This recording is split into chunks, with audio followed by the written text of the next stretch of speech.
All right, so we have some information here. This is very similar to the activity in Unit 3 where you virtually add marbles to a graduated cylinder.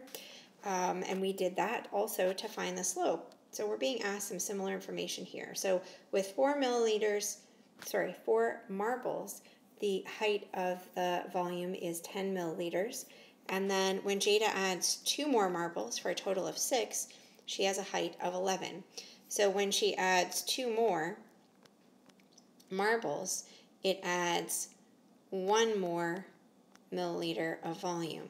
And so with that in mind, 1 marble is going to be half a milliliter.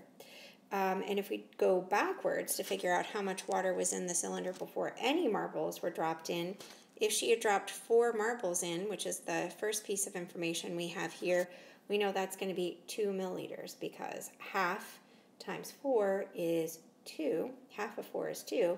And we would subtract that from the volume with the 4 milliliters in there. And then if we're trying to figure out in the other direction what the height of the graduated cylinder would be after 13 total marbles are dropped in, well, we know that if we have 8 without anything, and then we do 13 times 0.5, 0.5 is our slope, and that's what we were thinking about when we did this in in Unit 3. That's going to give us a height of 14.5 milliliters.